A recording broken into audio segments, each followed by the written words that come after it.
In the headlines, the Dahin captures a group of FARC members who they say were extorting local businesses in Cundinamarca for big bucks. Pirate software. A new study by Microsoft says 6 out of every 10 computers here in Colombia have pirate copies of software on them.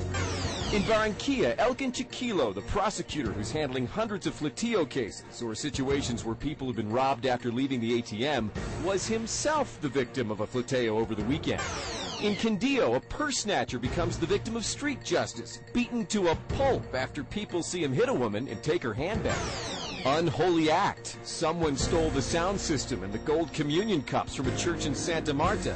Thieves in Cali took the offering box, a pearl rosario from the Virgin, and San Jose staff made of silver and gold. Another big hip-hop star is planning a concert in Colombia. 50 Cent is coming to Medellin. Taxi protest. Cabbies in Bogota are upset with rising gas prices and the increased number of illegally operating buses that they say the government is doing nothing to crack down on. And Colombia's First Lady and a bank association teamed up to build new schools in remote parts of Sucre. It'll benefit childhood education, each school costing about 500 millones de pesos. But our top story, continued protests by Colombia's indigenous populations in Valle del Cauca and in other parts of the country. Now thousands of indigenous say they will be marching to Cali. RCN News contributor Gary Parsasevich is here with that story. Gary, what's going on? Brian, indigenous leaders say they want a face-to-face meeting with President Uribe to talk about land and security, but it's not clear if they're going to get what they want. Hundreds of indigenous Colombians fill the streets of Medellin. They came from different reservations all over the department of Antioquia. They are upset because they say the land they have been given by the government is not good for farming. They're also calling for justice for the recent murders and kidnappings of tribal leaders. They say the government hasn't done enough to solve those cases. They gave us lands where we can grow anything.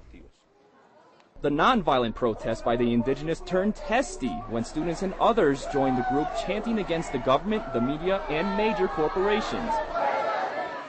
In Valle del Cauca, 15,000 indigenous from the Paises tribe from Piendamo Cauca have decided to march the Pan-American Highway all the way to Cali, where they hope to meet with President Uribe to express their concerns. We got enough lands in Cauca Department to carry out the 3 demands. Indigenous leaders are hoping for a huge turnout for their march, as they are hoping for 40,000 indigenous to take part, plus 28,000 sugarcane cutters.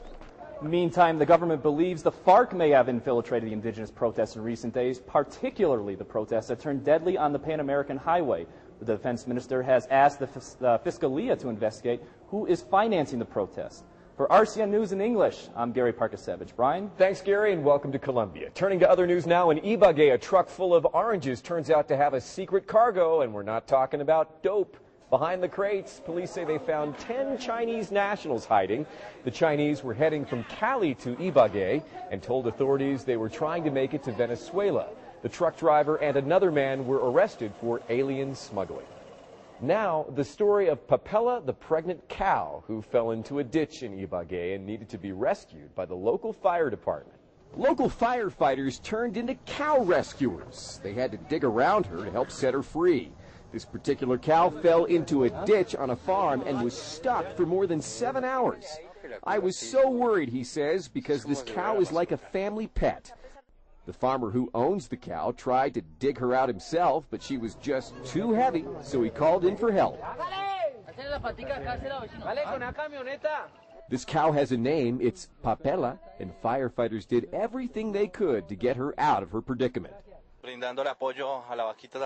going to help the cow, he says. First we'll dig around her, then we'll tie a rope to her harness and try to pull her out using a fire engine.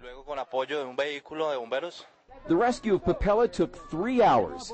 However, Papella was pregnant and had a miscarriage as a result of the rescue.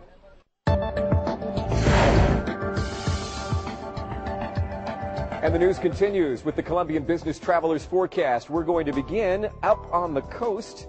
Let's see how things look right now. Monterrey checking in, sun and clouds. Cartagena, showers a little bit. Same story in Barranquilla and up in Santa Marta, where it's definitely not a beach day. If you're in La Guajira, Rio Hacha, full showers, 26 degrees Celsius. Valledupar, Not a great day to go swimming in the Rio Guatapuri. You can become a mermaid another day because thunderstorms at 24 degrees. Bucaramanga checks in with sunshine and clouds. Same story in Tunja. Going to be kind of a cool evening here in Bogota. 8 degrees Celsius with showers on the way.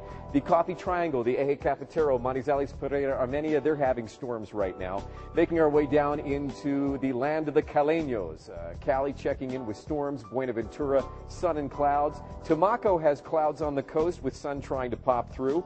Macoa with storms. Same story in Florencia. And as we make our way down into the Amazonas, it's going to be an okay day in Mitu. And if you want to go and explore Leticia, it looks like the weather will be cooperating. About an hour's drive from Bogota is a little place called Nocaima, and it is Nocaima Week here on the RCN News in English. If you watched our webcast this morning, you saw the Quinta Real Hotel and the local theater festival. Well, tomorrow morning, we're going to take you on a walking tour through the frigid streams running through the canyons of Nocaima's popular waterways. Look for the special report from RCN News in English staffers Ana Maria Hernandez and Oliver de Iglesias, their adventure in tomorrow morning's edition.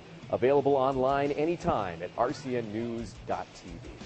We leave you in Cali, where they have prepared what they say is the world's biggest arepa. Do you know what an arepa is? Well, it's 2 pieces of thin corn tortilla, usually melted together with cheese or butter. Sabrosura. Delicious. And these are all the people in Cali who are having a great time watching what is supposed to be the world's biggest arepa. We hope you've had a great newscast. We'll see you again for our next edition. This is RCN News in English, bringing the world's biggest arepa and the world's best country, Colombia, to the world.